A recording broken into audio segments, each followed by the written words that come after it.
Hello everybody, welcome back to 10-Minute Reviews. Hi Fuzzy. I'm Jason. This fuzzy one right down here is Freya, my fuzzy co-star. She hasn't, oddly enough, put in an appearance. Usually she attacks me right away. And, whoa, she just attacked her toy Brian. So,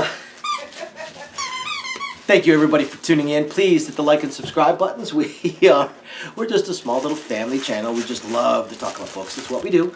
Go get your Brian. And good catch. And we're going to do this anyway. We love, again, to talk about books. So we're going to do this no matter what. But we'd appreciate any support that you guys might want to give us. So this one might be a little bit short because I'm going to be talking about a short book, I suppose.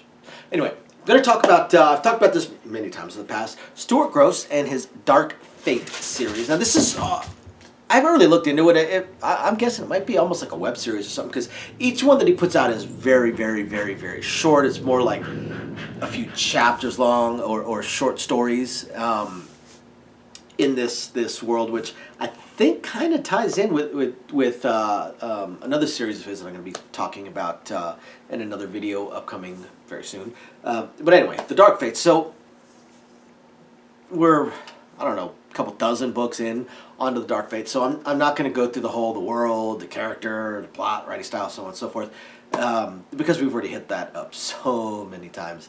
So again, this might be somewhat of a shorter video, but we are back to visiting Zane Green, the incubus time traveler that has come back to try and, I guess, almost get a redo, but it turned out from previous books that he's on his fourth redo, I want to say. Possibly his fourth redo, something along those lines.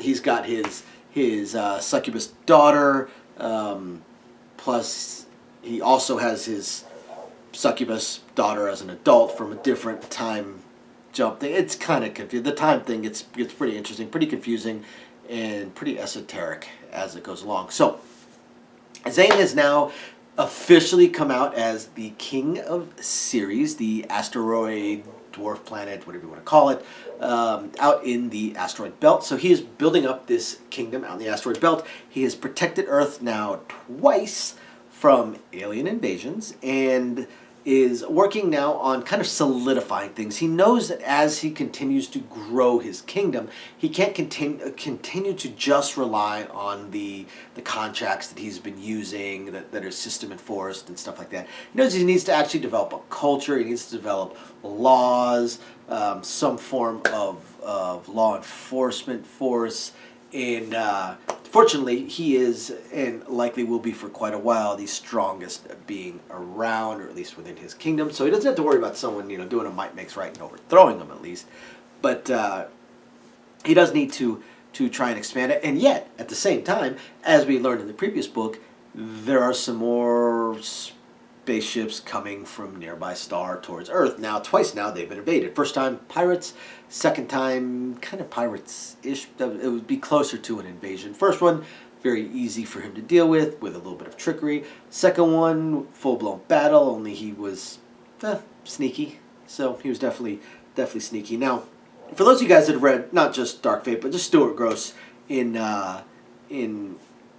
general, you guys will know from most of his books, most of his series, such as the Ice Blade series and Loot Dungeon and the beginnings of the Dark Fate series, that his main characters are typically very morally questionable, with very morally questionable acts, and yet it really feels like reading this one that the Zane Green character is growing, which is interesting because from what we learned before in his prior incarnation, that he made it through a long period of time with this system, from when it first occurred all the way up until he was betrayed, that he was he was the uber good guy. He was the Dark Knight, but he was the superhero, the uber hero, not superhero. He was the uber hero, uber good guy. And his second time around, he said, "Screw it, I'm going to be a slave master, incubus, do what I want, to whom I want, when I want," kind of thing. And yet, in a lot of ways, it feels like he's almost growing, not back into that hero character that he was, because he still owns slaves. He still uses some people up, to however he wants. And yet, there's definitely a solid set of laws that he's putting in place, a solid set of morality that's in there. And this is actually the first book that I can recall within the Dark Fate series that doesn't have any. This is a wink, wink, nudge, nudge type of scenes in it. Very much just deals with the plot. Just deals with the plot of the book and the overall plot that it's been building towards this whole time, and deals a lot more with Zane actually having to act like a king and act like a diplomat and protect Earth and protect his people and possibly build relationships and with other kingdoms and other empires and such like that. So it really almost feels like the book almost turns a corner here. I'm sure there's going to be some more wink, wink, nudge, nudge scenes in further books and all, but it really feels like it's kind of turned a corner into not a different type of novel, but it almost feels like it's almost leveled up itself to just a higher level of book, a higher level of series. And it's actually far more interesting to me at this point, which who knows, it could very well be Stuart Grosse just as he's been writing, just perfecting his craft, mastering his craft, possibly shifting things a little bit, because his other series also really seems to have taken an interesting step forward as far as growth goes as well. So, but anyway, so this time around, these ships that come in, one of them happens to be from a neighboring kingdom, a neighboring empire that does not necessarily need to be at odds with Earth. So Zane steps in and manages to save them, and actually open diplomatic ties. Well, he doesn't really save them; they weren't under attack, but he manages to help them and open diplomatic ties, and that's kind of the thrust of the book. A little bit of exposition as far as the greater galaxy and other things that are out there that could be a threat to humanity, and how Zane intends to try and protect humanity, but at the same time start building a relationship with this nearby empire that should be an ally. Not necessarily. Earth is not really capable of joining in any kind of galactic societies.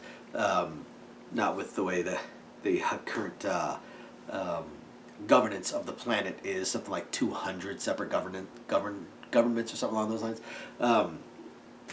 But at least develop some allies. We at least develop some allies, some friendly discourse, maybe some friendly trade and such. So that's how this book really seems to be going.